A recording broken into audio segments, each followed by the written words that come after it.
τάξανε μάγκο, δεν πήραμε φράγκο. Θα γυρίσουμε σαν τον εκδικητή, το Django. Κουβαλάω το κρου και έχω πάθει λουμπάγκο. Όχι άλλη μια σεζόν πίσω από τον πάγκο. Τσαπατσούλες που ζουνε τσαπατσούλη στη ζωή και δίνουνε ροχάλι στον τουρίστα το βαρύ.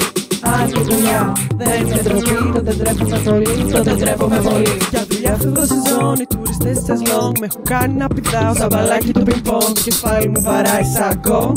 Όταν η γη γυρίσει, γυρίστε μου ένα μπονγκ. Κλείστε ταμείο, καθαρίζω το σιφόν και έτσι γεμίζουν οι τσέπες των αφεντικών. Μας τάξανε μάγκο, δεν πήραμε φράγκο. Θα γυρίσουμε σαν τον εκδικητή, το Django. Κουβαλάω το κρου και έχω πάθει λουμπάγκο. Όχι άλλη μια σεζόν πίσω από τον πάγκο. Τσαπατσούλες που ζουνε τσαπατσούλικη ζωή και δίνουνε ροχάλες στο τουρίστα το φαΐ. Αν η δουλειά δεν είναι ντροπή, τότε ντρέπομαι πολύ, τότε ντρέπομαι πολύ. Πώς θα μπορούσα να σας εξυπηρετήσω? Το μόνο που θα ήθελα είναι να σας χτυπήσω. Hey κοπελιά, πού είναι τα φαγητά? Ανέμισα σας φέρνω μακαρόνια με σκατά. Σε βλέπω που κοιτάς, ώρα με την παρέα σου. Αυτή η παραγγελία θα είναι η τελευταία σου. Μας τάξανε μάγκο, δεν πήραμε φράγκο. Θα γυρίσουμε σαν τον εκδικητή, το Django. Κουβαλάω το κρου και έχω πάθει λουμπάγκο. Όχι άλλη μια σεζόν πίσω από τον πάγκο. Τσαπατσούλες που ζουνε τσαπατσούλικη ζωή και δίνουνε ροχάλι στον τουρίστα το φαΐ.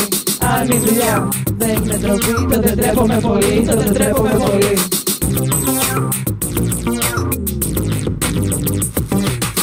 Αν η δουλειά δεν είναι ντροπή, τότε ντρέπομαι πολύ, τότε ντρέπομαι πολύ.